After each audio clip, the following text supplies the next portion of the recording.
Ladies and gentlemen, boys and girls, children of all ages, Ringside Society, the Wrestling Fans Podcast, presents 15 Minutes of Fandom. In this episode, we will interview one wrestling fan like ourselves who shows the dedication towards the crazy industry that is professional wrestling, whether it be attending shows, bringing signs, or just, collecting wrestling figures and all that good stuff. So with that being said, in the first corner, we have the greatest thing on God's green earth. No, we're not talking about money, Mary Jane, or Popeye's spinach. He's the tranquil dart of Ringside Society and Delaware's greatest American hero. Oh, wait, other way. I don't know. It takes two to make a thing go right. It takes two to make a thing go right. It's Rob Bass, and you are not. In the second corner, we have the Mardi Gras, the Baroness of Bourbon Street. When she's not hosting Ringside Society, she's on crazy misadventures, such as shopping for DeLoreans, going back to 1885 to get freshly churned butter, and playing Mary Poppins when a storm is arriving. Louisiana's own Kathy Knight. Oh, you Cajun, huh? And the third corner, we have that ocean crossing, straight up Boston, flight catching, shot glass snatching, always on the go. Catch him if you can. Said his name in Guyana. Now they love him in Japan. No cap, the worldwide star boy, Remy Blue. And we're here with our special guest today. Not only is he a wrestling fan, he is a fellow YouTuber, an aspiring pro wrestler, a man that we've crossed paths with several times on the famous Queen J show and also the Keita and J show. Everybody, welcome to 15 Minutes of Fandom. Nate Outrage. Nate Outrage, how you doing today, sir? I'm doing great. Thank you so much. Thank you for having me. I'm honored to be here. It just came up last second, so I'm so surprised. Look, It's so when it comes to booking, my mind is all over the place. I tell people, I'm like, are y'all hearing any echo by any chance? No echo? I'm good. Not for Awesome. me. Great. So I'm like Professor X when it comes to booking. It's not a matter of like, and I'm not trying to put a feather in my cap or do anything for cloud or anything, but it's like, I don't know if you read comics, but you ever see when Professor X goes into that room with Cerebro and he puts it on? And it's not a matter of if there are mutants out there that need his help, it's who he wants to reach to first. That's what goes on in my mind. There's so many wrestlers, so many fans I want to have on the show, but just so little time. Like I just want to talk to them all, well, at least the ones that aren't like, toxic and whatnot. But yeah, and you've been on our radar, man. To be honest, you've been on our radar. So man, thank you so much. Really, I can't even believe that I was on anybody's radar. Thank you so much. Oh man. For those of you that don't know out there, if you appear on our FFs, it's either because you were on our show or because we intend to have you on our show. So just stand by if that opportunity ever comes. But I gotta say, man, really and truly thanks, man. So in terms of my first question is, where you at? Where you like talking to us from? I'm in Houston, Texas right now, actually. Right into the thick of it. Y'all probably passed and didn't even know. Right, most likely. Because where in Louisiana you at? So I'm in like South Central Louisiana, like 2 hours from New Orleans. Okay, yeah. I haven't been up there.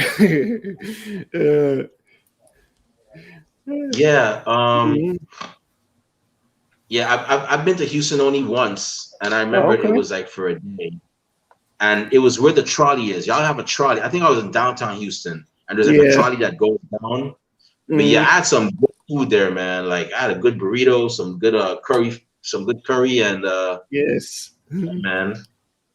Like Texas is another one of the places too. Like Texas will get me back, man. Like I can't. I gotta watch myself there too. It's hard to stay in shape down here for real.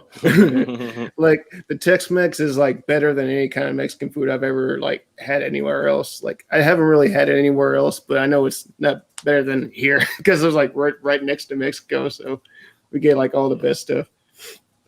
Well, I've had some good Mexican food in California when I used to be over there in San Diego. That's right. Yeah. California does too. I've had some decent Mexican food in San Antonio. Mm-hmm. So yeah. I've had some good stuff. Yeah. Cool. So Houston, Texas. So my first question I gotta ask, man, is what was the event or match that made you become a fan of professional wrestling? Let me see. I can't remember what match it exactly was, but I know which one sticks out the most was WrestleMania 18. It was The Rock and Hulk Hogan, and everybody in the room except for me was going for Hulk Hogan, and I was going for The Rock. So that fun, I don't know if it was just that fun dynamic of being the only one that wanted The Rock to win, and he won. I don't know. It was just that was the big moment where I'm just like, oh, this is something I want to watch like every week, and like I don't want to miss it. So I would say that one probably is one of the first. It's my first match that got me into it, like die hard into it. Wow. Mm-hmm. Yeah. That was a classic match right there. The Rock and really Hogan. Was. Mm-hmm. Like all of the Hulk stuff aside, that was a great. For the moment, it was great. Yeah. To me, like once Hulk Hogan went back to like orange or red Hulk Hogan yellow red Hulk Hogan trying to face The Rock, that was like a no-go. Like The Rock tore him up. When you do a promo against somebody like The Rock, you gotta be really good, man. You can't come to him with any nonsense because he will tear you up in promos. And right. The only person I've ever seen him go like before CM Punk, but the only person I've ever seen go toe to toe with The Rock in promos was Stone Cold Steve Austin. Yep. And after that, nobody could match The Rock promo for promo except for CM Punk. And I called it because I'm a huge Rock fan, but when I saw them have that one promo off, I was like, Rock, you're not gonna win this one. I got love for you, brother. You were like my teenage inspiration, but you're not winning this one.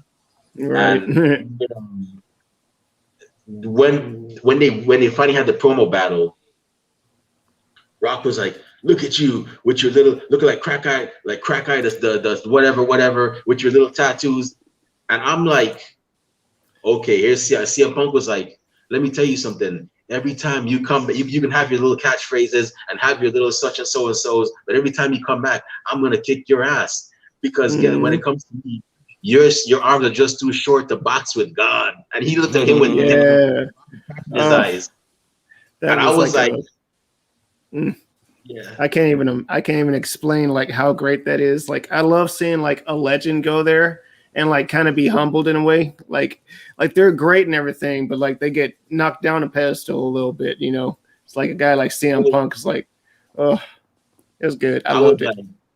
I was like, Rock, this is not John Cena. And the thing with CM Punk, he admits his flaws. Right. It's like 8 Mile syndrome. I call it 8 Mile syndrome. If you have somebody, you're battling somebody for insults. Like I said, yeah, I'm fat and I'm balding and I'm bow-legged. You can't insult somebody about that because everybody else knows. Right. You can't like say, like if I say, oh man, my right arm is weak and I can't arm wrestle. You can't insult somebody about that because they already admitted it. Right. And that's what CM Punk did. He let everybody know his flaws. He knew he wasn't the perfect guy, and everybody knew it. So when The Rock came by and The Rock tried to capitalize on them, like, okay, well, we already know he has tattoos. We already know he has a bunch of tattoos. I mean, you're not telling him anything else. I mean, right. What he should have done was say, you come out here with your Crayola tattoos. The Rock has, The Rock's tattoos cost more than your gear or something. They could have done something like that. Right. But like, when they put tattoo of Eminem on your butt cheek, one, I'm like, come on, Rock, come on, no. Right. I just think he just didn't know what to say at the time. Like, I don't think he knew like the right stuff to say to CM Punk because he's not like any other wrestler at that time. Like to me anyway, because like he had like you said, he had all them tattoos. He was anti WWE in a way. You know, he had that technical style, but had that smaller body, but wasn't like built to like brick house stuff. You know, so it was good to see like that kind of guy. Like it was good. It was good. I think. Yeah, he was. He was just like he was just one of and once he to me, I always say he put the nail. I mean, kayfabe was dead, but he put the nail in the coffin. That pipe bomb promo. Yep. So it was like, you can't really mess with somebody that broke down the fourth wall like that. But right. That's probably the first time I've seen something like that. I don't think I've ever seen anything like that before that, and if I'm mistaken. Yeah. So have you been to any wrestling shows? I mean, you're in Houston. I mean, I know they had WrestleMania. Was it 25? Yeah, we had Mania in Dallas, and then we had the Rumble here in Houston, which was the one where Edge came back in here recently this January. So I was there for that, and then the Survivor Series a couple years ago with Sting versus Seth. That was down here in Houston. I was able to make it to that. Let's see, and then there was a Raw that was here as well that I got to go to. And then, cool. Yeah. Then of course SmackDown back in maybe 06. And it was interesting because it was the time where they did the ECW and SmackDown together. And and so I got to see CM Punk and Mark Henry go at it first, and then like after that they did like the whole Valentine special with Edge and Vicky and all that. So it was cool to be in that area. It's just like to see these superstars because you never think you actually get to see them. And then like there they are right there. And so it's very weird. Yeah. In a good way though. So what about indie promotions? Have you been to any down there as well? Because I know y'all got Reality Wrestling, which is Kathy's personal favorite. She drives like 5 hours to go there. Wow. I know she does it, but I'm like, I gotta take a plane or something or a Greyhound or something. But right. Have you been to indies over there or? Yeah, I used to when I was in high school. I used to frequent. I can't remember. Tugboat Taylor had a huge, not really huge. He had a little thing in a VFW hall that I used to go to with my friends from wrestling. We would go there almost every month because it was monthly, every like Friday, every second Friday of every month. So we would go there, and then we would run to another one that's called TASW. It's down in like Spring, Texas area kind of thing. Running at that same VFW hall now that show was there before. So, but I haven't gone there in a while though. So hopefully, whenever all this stuff clears up, we can finally go to indie shows. Yeah, I'm looking forward to it, man. I miss going to indie shows, man. Like I've been fortunate to watch wrestling like all over the country. Well, certainly not all over the country, but like on both coasts and Texas. Because I've been to one. I went to one called ACW. It was in Austin. Okay. And yeah. I missed it a lot. Like I missed it, like the atmosphere of meeting fans and networking and so on. It's just something that I miss as well.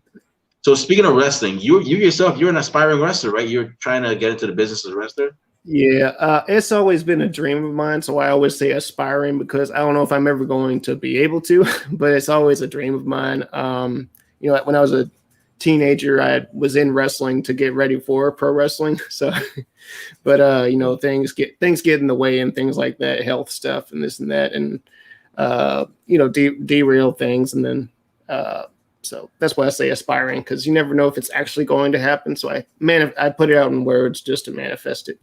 So I say probably about maybe 5 to 10 years if I can, because I'm at 30 years old now, so I'm a little old, so I don't know if I can run to it now. But hey, you never know, man. I mean, do it, man. I mean, Rob's about to join the school. He's about to he's about to name his special move the bass drop, man. You know what I'm saying? Like, yeah. Yeah, you're right. I mean, it would be cool, but I don't know if y'all knew, but I have a couple of disabilities and everything, so that kind of goes into the decision here and there because I don't know if like anybody would train me because like, you know what I got and everything. So there's that too. So it's just little mind things I gotta get over and stuff. Yeah, I'd say whenever you're ready, you know, always like I'd say like me personally, I'd be like I'd find out if it's possible, you know, because you never know. You got guys like Zach Gowen. Zach Gowen had one leg, and he got signed to the. You have guys like Gregory Iron. You know, I was just gonna say that. Yeah, he has the disability I have, CP. So that those guys are kind of keeping my dream alive. So I kind of want to do it. I wanted to be the first one, but now that they're in there, I can't be. So I can at least be in there, at least in the mix. So I think I even challenged him too. Challenged Greg too. It's like, don't quit before I get you. There was a guy that didn't even have like any legs. I remember it was one of the promotions. He had like no bottom half, and he was in there with the guys. It was I think it was AEW. It was that very first show. I forgot the name of it. Yeah. All In, I think it was. Is that Battle Royal? I felt bad though because nobody wanted to interact with him too much because they were afraid to do anything. And I was like, oh god, poor guy. Yeah. Yeah, you never know, man. You never, and even if I was a wrestler, you could probably be like a manager or something, you know, a referee. You never know, man. There's so many outlets you can you know get into in regards to wrestling, as well. And as for the YouTube thing, it's a little side thing. Yeah. So, in terms of in terms of wrestling, have you met any like professional wrestlers like? You know, outside of wrestling, like never actually fully met. There was one time I met Daivari, Dave Daivari. He was at that VFW hall I was telling you about. He showed up one time. It was back when he was in Impact. So he had just wrestled maybe Rhino the night before, but of course it was taped. So my friend asked him about that match, and he's just like, "It was good," because it was a long time ago, so he couldn't remember it, but it was just the night before on TV. So Daivari, I met him. I don't know if y'all know Gino Hernandez. He is he's kind of on the up. He's from Texas, and he is an MLW now, kind of running stuff down there as a new kind of heel like character. So he's pretty cool. I know a Gino Medina that wrestled in reality of wrestling. There we go. There we go. Yeah. I forgot that's his name now. Yeah, Gino Medina. He used to be Hernandez. So thank you for correcting me. Yeah, there we go. Gino Medina. Let me see. I met him at a crawfish place I used to work at like one time, and I couldn't talk to him because I was too nervous. So I was like, how do I talk to him? You know, he's a wrestler. I never thought I would ever be able to talk to him, so I never talked to him. I gave him the food and everything. I was so embarrassed, so I couldn't say nothing. I mean, honestly speaking, they're people just like us. Right. Me personally, with my interactions with them, I went to a Shine show one time, and I saw Tommaso Ciampa and Tyler Breeze backstage. Well, they were like at the back of the show. Nice. And my seat just happened to be like not too far, but a bit near them. So I went up to them. I was like, you know, Tommaso, Tyler, I'm not here to be a crazy fan. I'm just here to say thank you for all the great work that you guys are doing. Keep it up. I shook Tommaso Ciampa's hand. I went back to my seat. That was nice. It. If you come as a human being and not like some crazy fan, like, oh my gosh, I can't believe this, and touching them and all that stuff, which I hate when people do that. You'll be cool. You'll be fine, you know. Right. He's cool on Twitter though. I don't know if you know if you interact with Gino a lot, but Gino's real cool on Twitter and everything. I told that story not too long ago, and he actually liked it and said something on it. So that was cool. So you should have gave me more free food. I'm just like, oh, I probably shouldn't have said nothing then. That's such a good point, but I mean, yeah. Anyways, I'm gonna go ahead and turn it over to Kathy. Kathy has some questions for you. So Kathy, go ahead. Cool. All right, thanks for me. Yeah, that Gino over there, man. He would say something like that too. Like, you should have given me more free food. That is classic Gino right there. Right. It was on my mind too. I should have, but like, it was run by Vietnamese folks, so they weren't going to give free food. Yeah, probably not. Nope. I can tell you already. So the three of us and you were on Kita and Queen J show, Good Girl Bad Girl podcast. That was pretty fun. How'd you like that? I thought it was pretty awesome. That was fun. It was crazy because like there was like 7 or 8 people, and somehow it didn't feel crowded. Like we all had a decent time. Nobody talked over each other. And nobody really argued, so that's cool. Even though there were so many people there. And, yeah, it was pretty cool. Yeah, and just the fact of being on a podcast talking about wrestling is like a dream. Like, where else would it be able to talk about wrestling on anywhere else but the internet, Twitter, and podcasts? It's crazy. Never would have dreamed this was possible as a kid. Yeah, it was pretty insane how there were like 7 people. None of us really talked over each other. We all took our turns and everything. It was pretty neat. So shout out to Kita and Queen J. Love them. They the best. Yeah, they're awesome. So I see you have a Bullet Club shirt. So you watch AEW or New Japan? Oh, yeah. You watch everything else besides WWE? I actually watched WWE. I just happened to have this on. I forgot to change my shirt into something. I forgot to change it into something presentable, but it's just a old Bullet Club shirt. I do watch AEW. I'm actually not a huge Young Bucks fan. I used to enjoy them. I used to enjoy them as like back whenever they were kind of going hot and everything.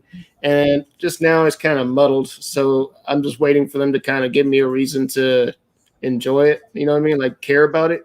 So there's that. I haven't been able to watch New Japan in a little while, but everything I see, I'd never seen anything bad from New Japan. Like every time, like in the ring, best in-ring content I've ever seen, probably. Most physical for sure.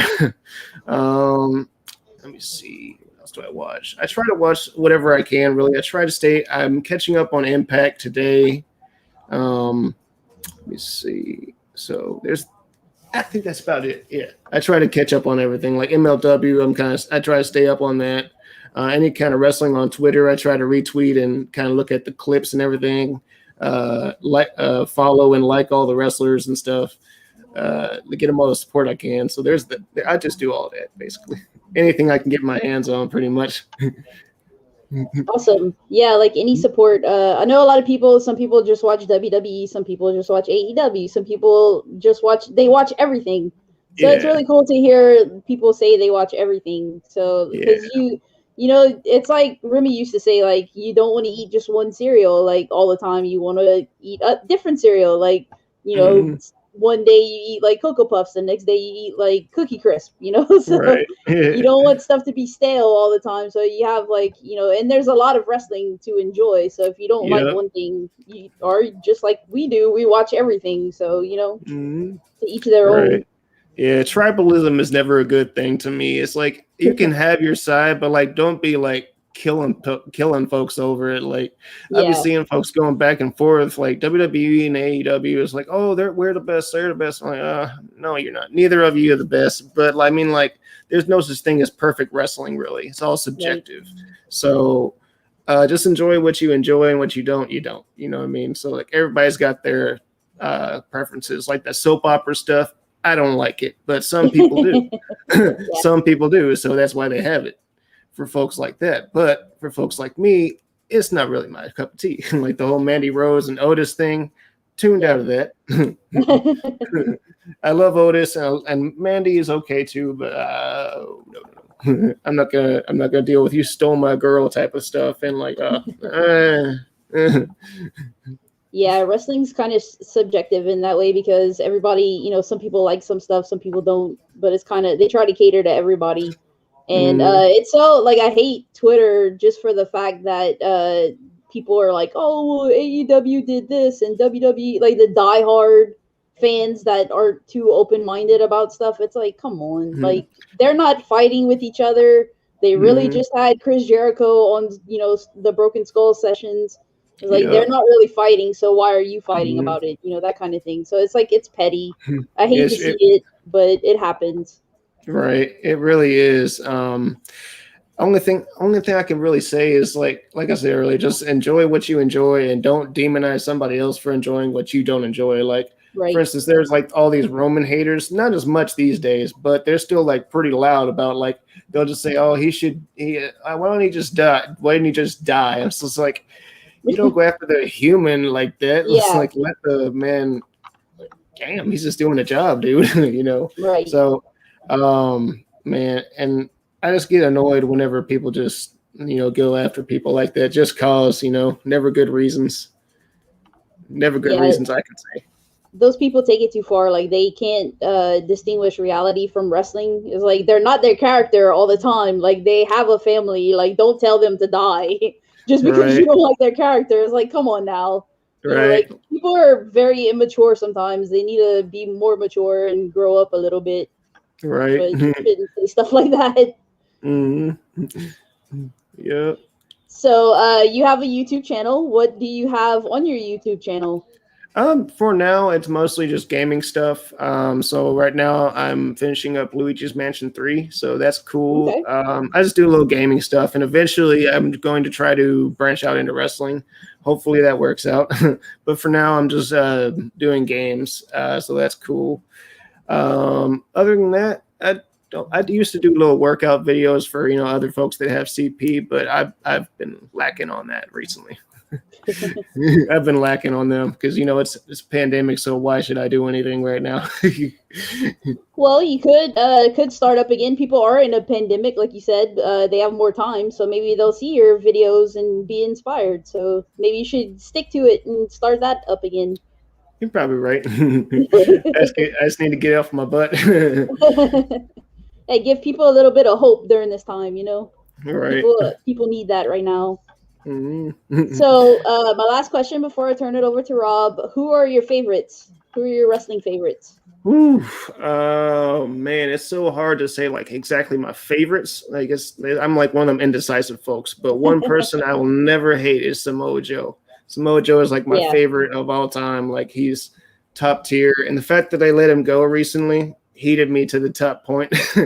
They let go like one of the best minds, one of the best wrestlers, one of the best like guys on the mic. I mean, like all together, like that one promo that it keeps going around where he cut 4 or 5 people off in the same the same ring. Nobody can hang with him. Nobody. So Samoa Joe, big AJ Styles fan back whenever he was Impact to now. Let me see. I'm gonna break it up into different companies and stuff because it counts. But Bianca, obviously Bianca Belair is like the top woman right now. Oh yeah, real great. Sasha, great as well. Again, the list can go on and on, so I'm just like doing a couple. And like AEW, I'd have to say Orange Cassidy is probably one of the best like stars they have right now. Like everybody loves him because he can put his hands in his pockets and do nothing, and people love it. It's like he just is sloth basically, and he's fine. Like they love it. And so I like different characters like that. So I just like a bit of everybody pretty much. And those are all good. Good choice. It's good picks. Mm-hmm. Yeah, everybody was bummed about Samoa Joe and the Iconics and Mickey James and just everybody, and it's like, I just hopefully they should bounce back on their feet. We'll see them somewhere else. Oh yeah, they'll be fine. I have no doubt about that. Yeah, it's just sad still. Even though they'll do great somewhere else, it's just sad that they're going. Yeah, in such a fashion, like no kind of respect. It's like thrown out like trash for some reason. They're like, ugh. I don't know. Yeah, I just feel for the humans. Yeah, it's always heartbreaking. They do it every year, especially after WrestleMania. They make cuts, but it's not fun to see. Knowing it happens every year, you still don't like seeing people get let go. Right. It's like what do they call it, a yearly purge or something? Yeah. Yeah. I always feel bad, even if like they want to get released. It's never the way they want to. It's always they want to hold on to them when they want to go, and then when they don't want to go, they let them go. So it's just like, what? Like things were just going. So. Yeah, it's kind of backwards the way they work. Right. Very backwards. Mm-hmm. But before I turn it over to Rob, I just want to say thanks for coming on the show. Of course. And thank you. if you want to try to be a wrestler, I suggest you do, because we just had 2 graduating people from Cody Rhodes' Nightmare Factory, and they're in their 30s. So it's never too late. Yeah, one's 34, I think he said, and the other one's 35. So you still have time. So I say go ahead and try. And hope you have a good day and everything, happens in the future that, well in the future for you. And I'll turn it over to Rob. All right. Thank you. You're welcome. Nice, sweet. Thank you, Kathy. Hey. So, Nate, man, what's going on, man? How's everything doing your way? Oh, just fine. Just living pretty much with this whole pandemic going on. Just taking care of my wife and just trying to, I guess, live. I guess it's hard to say. It's hard to come up with words right now, but we're doing fine. Considering. That's good. Man, I'm jealous of that beard, man. Yeah, man, I am so jealous, man. This is my pandemic beard. I don't shave. This is what happens. I'm like, man, peach fuzz. I'm pushing 40 and I still got peach fuzz, man. What's up with that? Yeah, I have no idea. It would just be like that sometimes. Like you can see here, like on my cheeks, it's patchy and stuff. So I have to go down this way. So I keep the long beard. I started like back in, I worked at Wendy's like from back maybe 2015 is when I started growing it. And then I just started trimming it since then, just like maintaining it.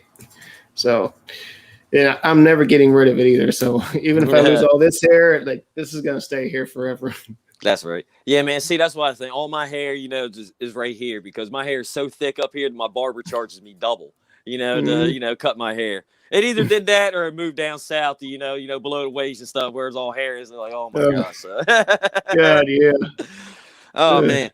Yeah, like Kathy was saying and stuff. Yeah, training. Yeah, it's never too late, to be training and stuff. Like yesterday I was at a show, I'm 39, this is the first time I've ever done a show or anything, man. I had such a blast. I was working security, Okay. So, oh man, it was awesome, man. So I know those 2 up there, they're tired of hearing me. They had to hear me all night talking about this, sending them pictures and But yeah, it's pretty cool, man. I have a disability too, man. I have this internal bleeding disorder, HHT, but I'm like, whatever, I'm gonna go to the wheels fall off. And when they offer a school up or whatever, man, I'm gonna learn how to do the ref, maybe the manager or whatever. Yeah. I doubt going into the ring, taking suplexes and doing 20-minute matches. I don't know if that's up my alley, I can do it, but yeah, you go out there, talk trash. Oh, I can do that. Yeah, I'll go out there. Ain't nothing wrong with that. Right. Now we were talking about now I gotta ask you about like WrestleMania stuff, man. What do you think about that Fiend and Alexa Bliss stuff, man? Like what was up with that Alexa Bliss? Is something wrong with her? Because she came out with some stigmata wounds, man. Isn't that what that was? Those stigmatas when she came out of that box? What's that? The wounds of Jesus or something? Yeah, I think so. I have the wounds of Christ. I bet if you looked at her hands, they'd be like, holes right there, and then at her feet, just not only with that crown, like, oh my god. All I saw was the crown. I'm like, I don't know what's happening. And I see the Fiend stop and look at her and then gets hit with RKO. I'm just like, And like, so far, there's been no reason why. So I tried to wait till Raw to see if it was a reason for it.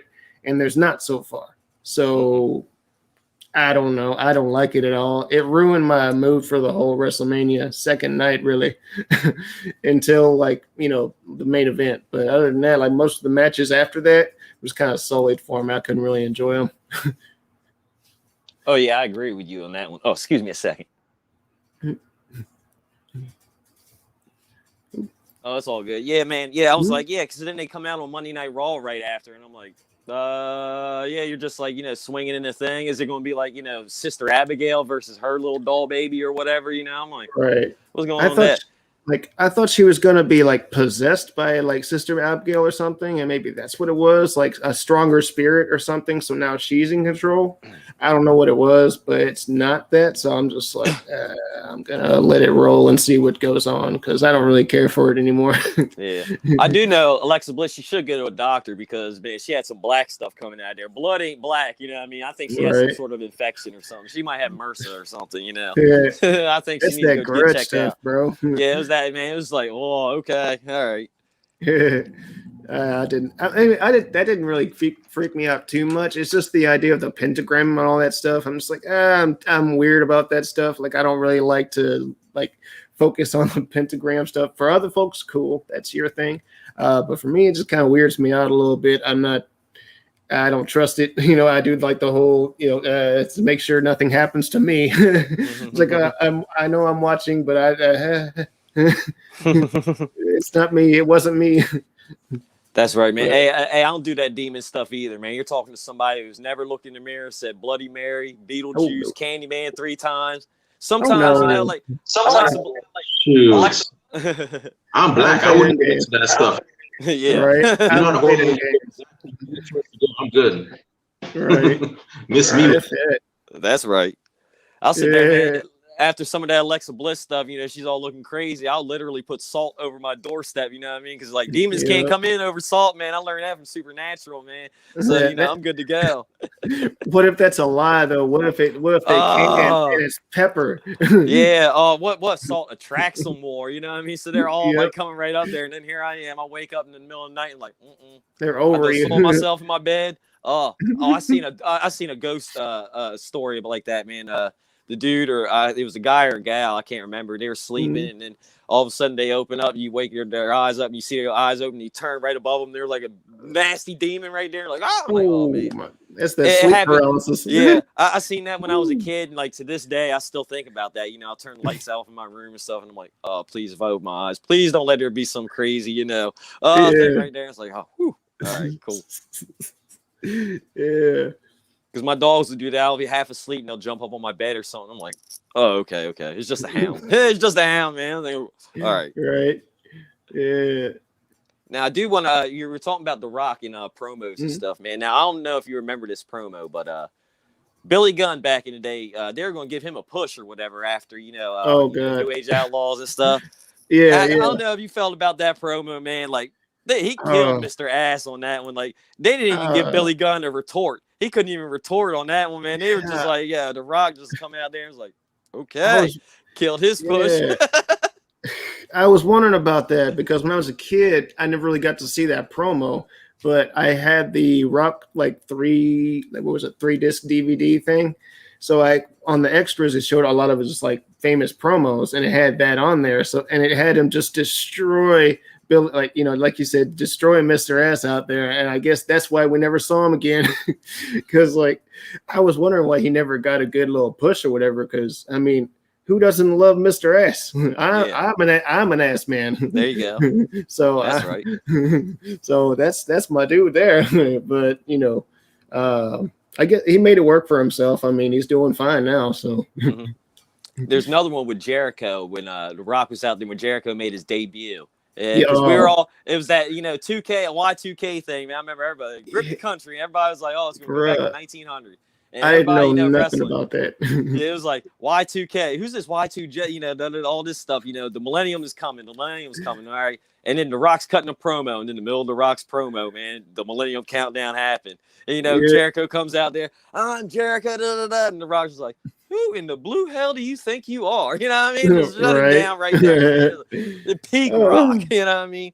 And this is Jericho, and Jericho's not bad on the mic either, man. Jericho's the man. Right. Jericho did okay, but Rock tore his ass up. Oh, yeah, The Rock, man. He just has that, it's that charisma and just that, that wittiness, and you got to have that. Now, Dwayne Johnson, no. The Rock, yes. Yeah, The Rock. Dwayne Johnson now, no. He can't do it no more. I'm sorry. I seen it, but no, he can't do it no more. That's right. Yeah. Now, before I pass it on back to Remy, man, you all were talking about Mexican food, man. Like, I haven't really, man, I haven't had authentic Tex-Mex because I have not been to Texas in my life and stuff. Like, I live in Delaware, and we have our Mexican food. You know what I mean? No. I mean, it's pretty good, it's good, but sometimes I'll eat those places. I don't know how it is down there, but if I eat at a Mexican restaurant, I can't go shopping or anything after. I got to go right home, you know what I mean? Because that food's like, all right, we're in his stomach. Hurry up, let's get to his colon before he gets home, you know what I mean? That's how it is, man. Something I'm like, oh, man. Because sometimes I'll go on a date, and they're like, oh, let's go. I'm like, no, I'm going home. Yeah, no. We can go out after, give me an hour or two, and then we'll go back out or something, man. Right. Well, as to see, I can't. I mean, as to say, I can't. I'm not in Delaware, so I can't say it's like horrible. But our Mexican food, I don't know if it's just in our blood or something. But like by the time we're a certain age, it like the spiciness to go to the bathroom doesn't bother us too much. Mm-hmm. If you do it like 2 or 3 days in a row, that's when you gotta cut it off. Mm-hmm. But like most of the time, that's like I would drink salsa. That's how much we love chips and salsa down here. So like. For me anyway, a lot of Texans I know would love Mexican food, like, and then of course Tex-Mex is like a whole nother thing. It's like Tejano culture and everything, and just white folks like meat and cheese, so they just put a whole bunch of meat and cheese together. There you go.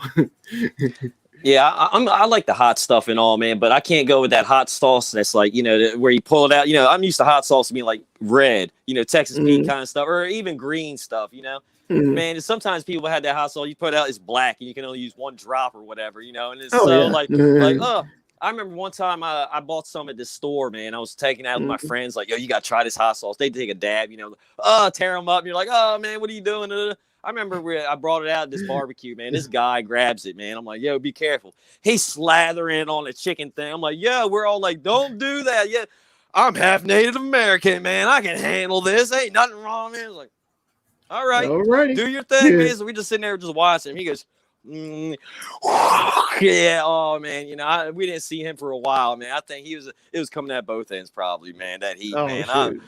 Yes, man. It was like, you learned your lesson. Ooh, you got to be careful with that. Ain't no joke. Ain't no joke. If I get hot sauce, and they're like, and it comes out as black, it's like, hot sauce is supposed to be red. Right. Now, hot sauce that is red can be really hot too. Now he's got to get the right kind. Yeah. This stuff is like that. Oh no, go ahead. I was just saying, like Frank's hot sauce. That's not hot to me. That's ketchup. Yeah. No. I do with that Louisiana hot sauce. I'll do that, and then I do a little bit of Tabasco here and there. But Louisiana's my hot sauce. Oh yeah, that's right. Yeah. Louisiana ain't bad and stuff, man. I like that. Yeah, I like every time I go, I get extra spicy. You know what I mean? Like extra heat. You know what I mean? Because I like that little. I like getting a little bite. I put hot sauce on eggs and all that, man. You know what I mean? Oh, I'm not a ketchup and eggs person. I'm not ketchup on anything person. Ketchup's got to go. I'm ketchup okay on fries, burgers, but yeah, I'm not big on it. Like my dad and my sister, they'll eat ketchup on anything, man. They're like everything. Right. Steak, don't. Man, no. He didn't say that. You just didn't say ketchup on steak to a Texan. I'm just saying, I was just throwing it out there. I'm just messing with you. Yeah, I know. Yeah, I got you. But yeah, man, I want to say, before I pass it back to Remy, I want to say thank you for taking time out of your day, coming on, chatting with us, man. It was a blast, man. Well, thank you. We can do it again sometime, man. We get another roundtable going for a pay-per-view, man. We get to do it again. Absolutely. Thank you so much for talking with me. Oh, yeah, no problem. Nate, really and truly, thank you for actually taking time out of your busy schedule to be on our show. We know it was last minute. We really appreciate it as well. So where can like I said, I hope you actually follow through with becoming a pro wrestler, or if not, you can always be like a referee or something. Like I said, man, I mean, there's other outlets you can use as well. Right. Bobby the Brain Heenan wasn't the best wrestler, but what was he? One of the greatest managers of all time. True. True. You never know. I was thinking about that. I've been thinking about that, so we'll see. my friend saying that too. So. Go ahead. And I was just saying, my friend's saying that too. So we'll see. Yeah.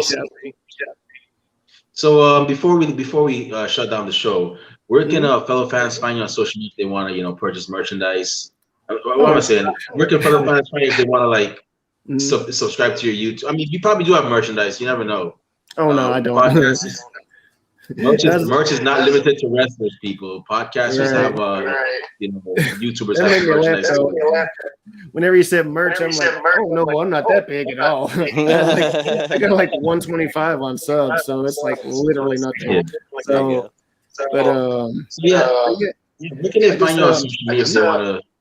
Where can they find on social media if they want to, like, just there I go again. Where can they find on social media if they want to, like, subscribe to your YouTube channel or just talk wrestling or so on? Let's see. On Twitter, I'm at Nate Outrage 91. And then my YouTube is it should be Nate Outrage at Nate Outrage. Just Nate Outrage, I think. And it'll be a picture of my ugly face. So yeah, that's cool. So y'all definitely follow this guy. He's really cool, man. He's trying to make it happen in pro wrestling. So definitely follow him, check his stuff out as well too. With that being said, we're about to shut down the show, but thanks for actually being on our show as well. Really, truly do appreciate it. Thank you. With that being no problem. With that being said, Rob, where can fans find on social media if they want to purchase merchandise from our Teespring store? If they want to be on the show, where can wrestlers or promoters find you if eventually they want to hire you for their shows when you become a referee and so on? You can find me on Twitter, Instagram, Rob_Base82, and YouTube, Facebook, Xbox, all that. Rob Base. Awesome. All right, Kathy. And Kathy, where are you on social media if fans want to be on the show, if wrestlers want to be on the show, if they want to purchase merchandise, if they want to accompany you on one of your crazy misadventures? So I'm on Twitter, Instagram, YouTube, Discord, and Twitch, all at BLD517. All right. Great. I'll be there. She's everywhere. If you want to find me on social media, you can find me on Twitter at @BRemyBlue. I don't have a lot of interesting things to say, but who knows? Maybe you'll get lucky one day. But our podcast is on Twitter at Ringside Society. Our podcast is on Instagram at Ringside Society. And our podcast also has a Facebook group. If you guess it as Ringside Society, you guessed it correctly. We don't have anything to give away right now. But with that being said, we also have this YouTube channel. Definitely subscribe to it. Make sure you subscribe put the bell to like all notifications so you can get every single YouTube video we put out. We also have a Teespring store. That's where our merch is at. Check it out. We got a lot of cool things. We have our first ever Ringside Society shirt. We have stuff for St. Valentine's Day. We have stuff for St. Patrick's. We have our new Ringside Society flag. Definitely check it out and support us. Every single cent we get from those sales go back into the podcast to keep it afloat. All right. So with that being said, we just want to let everybody here. First off, we just want to thank everybody for actually, listening to us live. We really and truly do appreciate it. We know you could have been doing something else, but thank you for, giving us your time. To those of you that are going to listen later on, thank you in advance. And to those of you that hate us, can't stand us, and really and truly wish we would go away, well, I'm sorry, but we're not going anywhere for a while. They hate us because they hate us. And we ain't stopping. So with that being said, we here at Ringside Society are very well and aware that everybody and their grandparents and their parents have a podcast. But we're not your grandparents' podcast. We're not your parents' podcast. As a matter of fact, we're not just any podcast. Rob Base, Kathy Knight, one time for the mind, one time for the people, one time for the wrestling culture, one time for our guests and fellow panelists, Nate Outrage, and one time for Queen J and Keita Hubbard. Shout out to y'all. What type of podcast are we? All right, 3, 2, 1. We're the Wrestling Fans Podcast. That's right, the Wrestling Fans Podcast. So with that being said, y'all, we'll see y'all this Tuesday. We're going to be having Big Red Security from the Nightmare Factory. He is a graduate from the same class as our guest Dean Hiram. Make sure you tune in at I think it's 3 o'clock that day. We'll give y'all more information on the time. But until then, y'all stay safe, stay healthy, be excellent to each other, and party on, dudes. We out. Peace. See y'all. Have a good night. Stay classy, Delaware. Bye.